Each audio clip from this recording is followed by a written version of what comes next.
Mercury, Venus, earth, Mars, Jupiter, Saturn, Uranus and Neptune, ये 8 planet हैं जो हमारे सोलर सिस्टम में मौजूद हैं और अर्थ हमारा होम प्लेनेट है। इसके बारे में तो हम जानते हैं, लेकिन बाकी ग्रहों के बारे में कम ही जानते हैं।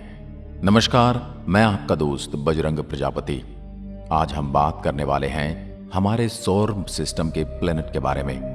हम जानेंगे कि हमारे सोलर सिस्टम के बाकी प्लेनेट कैसे हैं, उनकी जमीन कैसे है, यहाँ का वातावरण और वायुमंडल कैसा है, वहां पर मिट्टी है, पत्थर है, धातु है या कुछ और है, और कैसा दिखाई देता है हमारा सूर्य उनकी धरातल से। और उनकी कुछ असली तस्वीरें भी हम आपको दिखाएंगे जो स्पेस एजेंसी द्वारा भेजे गए प्रोब से ली गई हैं। सबसे पहले हम बात करते हैं मरकरी यानी कि बुध ग्रह की। बुध ग्रह का अपना कोई एटमॉस्फेयर नहीं है। बुध ग्रह की जमीन समतल नहीं है। जब आप इसे देखते हैं तो आपको ये ऊबड़ खाबड़ नजर आएगी। यहाँ कई बड़े बड़े गड्ढे हैं। ये गड्ढे कोई आम गड्ढे नहीं हैं। ये कई कई किलोमीटर तक लंबे चौड़े और कई किलोमीटर तक गहरे होते हैं। इन गड्ढों के बनने की वजह वैज्ञानिकों के मुताबिक धूमकेतु और क्षुद्र ग्रह की बुध ग्रह की टक्कर को मानते हैं। वैज्ञानिकों का यह मानना है कि बुध ग्रह की सतह पृथ्वी के चांद की सतह से काफी मिलती जुलती है। बुध ग्रह की सतह पर सबसे बड़ा गड्ढा जो अभी तक वैज्ञानिकों ने खोजा है, उसका व्यास करीब 1500 किलोमीटर का है। बुध ग्रह के वायुमंडल में कोई मौसम ऐसा नहीं पाया जाता, इसलिए यहाँ तापमान भी धरती के तापमान की तरह नहीं होता। यह दिन के समय का तापमान 450 डिग्री सेल्सियस तक पहुंच जाता है। ऐसे में यहाँ कदम भी नहीं रखा जा सकता। लेकिन अगर हम बात करें रात के समय की, तो रात के समय में तापमान -179 डिग्री सेल्सियस तक गिर जाता है। दोस्तों, बुध ग्रह पर वायुमंडल नहीं है, जिसकी वजह से यहाँ तापमान नियंत्रित नहीं रहता और रात होते ही ठंडा हो जाता है और दिन में गर्म होना शुरू हो जाता है। बुध ग्रह पर अभी तक 2 अंतरिक्ष यान भेजे जा चुके हैं। दोस्तों, बुध ग्रह सूर्य के सबसे नजदीक वाला ग्रह है, किंतु फिर भी बुध ग्रह हमारे सौरमंडल का सबसे गर्म ग्रह नहीं है।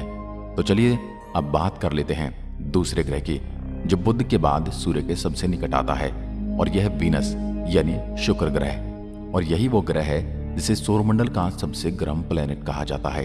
शुक्र ग्रह का वायुमंडल कई किलोमीटर मोटी सल्फ्यूरिक एसिड के बादलों की परतों से ढका है, और इन्हीं बादलों की वजह से शुक्र ग्रह की सतह भी आसानी से दिखाई देती है। यहाँ के एटमॉस्फेयर में 96% कार्बन डाइऑक्साइड मौजूद है, जो ग्रीन हाउस गैस इफेक्ट पैदा करती है, और इसी एटमॉस्फेयर की वजह से सूर्य की गर्मी वातावरण से बाहर नहीं जा पाती, और इसी वजह से यह सबसे गर्म प्लेनेट माना जाता है। और इसकी सतह का तापमान 464 डिग्री सेल्सियस तक पहुंच जाता है। शुक्र ग्रह पर कई ज्वालामुखी भी मौजूद हैं। यहाँ की सतह चट्टानों और ज्वालामुखी से निकले लावे से मिलकर बनी है। यहाँ की सतह का 60% हिस्सा ज्वालामुखी के लावे से बना हुआ है। यहाँ का एटमॉस्फेयर प्रेशर पृथ्वी से 90% ज्यादा है, इसलिए यहाँ चलना भी हमारे लिए मुश्किल है। यहाँ चलने पर आपको ऐसा महसूस होगा जैसे आप समंदर में कई किलोमीटर नीचे चल रहे हो। इस प्लेनेट के अधिक तापमान की वजह से यहाँ भेजे गए स्पेसक्राफ्ट भी ज्यादा देर तक यहाँ टिक नहीं पाते। तो चलिए दोस्तों, अब इस सफर को थोड़ा आगे बढ़ाते हैं। अब चलते हैं मंगल ग्रह पर। यह सूर्य से चौथे नंबर पर आता है। अब आप सोच रहे होंगे कि तीसरे प्लेनेट का क्या हुआ। तो बता दें कि सूर्य के तीसरे नंबर की दूरी पर हमारी पृथ्वी आती है, जिसकी सतह के बारे में आप जानते हैं। तो हम सीधा मंगल पर आते हैं। इस प्लेनेट की सतह लाल है, और इसी वजह से इसे लाल ग्रह भी कहा जाता है। मंगल ग्रह की जमीन से बहुत ही अधिक मात्रा में आयरन और खनिज पाए जाते हैं, और यही आयरन यहाँ की सतह का मौजूद धूल और पत्थरों में भी पाया जाता है। आयरन के खनिजों का ऑक्सीकरण होने की वजह से यहाँ की सतह लाल हो गई है, जिसे आप जग या हेमेटाइट के रूप में जान सकते हैं। मंगल ग्रह पर ठंडा और पतला वायुमंडल होने की वजह से पानी ज्यादा देर तक लिक्विड फॉर्म में नहीं रह पाता। यहाँ वातावरण काफी ठंडा भी होता है। यहाँ पर धूल भरी आंधी के गुबार और आंधी के बवंडर चलते रहते हैं। सूर्य के दूर होने की वजह से यहाँ का औसतन तापमान -55 डिग्री सेल्सियस तक रहता है, और मंगल ग्रह का अधिकतम तापमान 30 डिग्री सेल्सियस तक हो जाता है, जबकि ठंड में यह तापमान -130 डिग्री तक हो सकता है। मंगल ग्रह की सतह कुछ इस तरह की धारियां बनाई हुई नजर आती हैं, जिन्हें देखकर ऐसा लगता है मानो यह जल के प्रवाह से बनी हैं और वह पत्थर के किनारे और रास्ते में आने वाली बाधाओं को तोड़कर आगे बढ़ती हैं। ये धारियां एक छोटे से क्षेत्र में शुरू होती हैं जो फिर कई सैकड़ों मीटर तक दिखाई देती हैं। दोस्तों, अब हम ध्यान से मंगल ग्रह की सतह को देखते हैं तो ऐसा लगता है कि यहाँ पहले से कोई जीवों की बस्ती जरूर रही होगी, जिसका किसी कारण से विनाश हो गया होगा। मंगल ग्रह पर जीवन की संभावनाएं हो सकती हैं। दोस्तों, इसके बाद हम बात करते हैं सौरमंडल के सबसे बड़े प्लैनेट की, जुपिटर की, जिसे बृहस्पति कहा जाता है। और यह एक गैस जॉइंट है, जिसका मतलब है यह गैस से बना हुआ ग्रह है। यह कोई ठोस जमीन नहीं है। यह प्लैनेट गैस और तरल पदार्थों से बना है। यह 1/4 हीलियम द्रव्यमान के साथ मुख्य रूप से हाइड्रोजन से बना हुआ है। यहाँ का वातावरण हाइड्रोजन और हीलियम से बना है, जिसमें अमोनिया और मीथेन में काफी मात्रा है। यह वायुमंडल हजारों किलोमीटर की गहराई तक फैला हुआ है और इसे नजदीक से देखने पर यह तूफानी बादल की तरह नजर आता है। ये खूबसूरत दिखने वाले बादल असल में बहुत ही खतरनाक और जानलेवा हैं। यहाँ का वातावरण घने बादलों से भरा हुआ है। यह दिखने में घने धुएं की तरह दिखाई देता है, जो बहुत ही अजीब नजर आता है। जुपिटर इतना बड़ा ग्रह है जिसमें 1300 पृथ्वी समा सकती हैं। तो चलिए अब आगे बढ़ते हैं और बात करते हैं सैटर्न यानी शनि ग्रह की। जब आप शनि ग्रह की तस्वीर को देखेंगे तो आपको इसके चारों ओर एक रिंग दिखाई देती है। दरअसल यह रिंग जमी हुई बर्फ के छोटे छोटे पार्टिकल और चट्टानी टुकड़ों से मिलकर बनी है और यह जमी हुई बर्फ सूर्य से आने वाली किरणों को काफी हद तक रिफ्लेक्ट करती है और इसी कारण से यह चमकीले नजर आते हैं।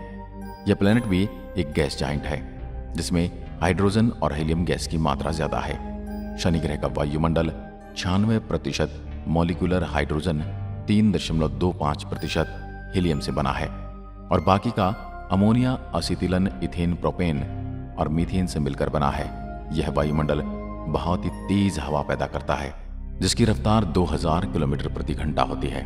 जैसे जैसे हम वायुमंडल में नीचे की ओर जाते हैं, यह तापमान और एटमॉस्फेयर प्रेशर बढ़ता चला जाता है।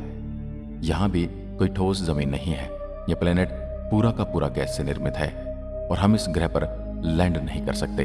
हम आपको बता दें कि शनि ग्रह पर अब तक 4 मिशन भेजे गए हैं, जिनमें सबसे पहले पायनियर 11 था, इसके बाद वाइजर 1 और वाइजर 2 था और अंत में भेजा गया कैसिनी हॉयगेंस और इसी मिशन में हमने शनि को नजदीक से देखा था।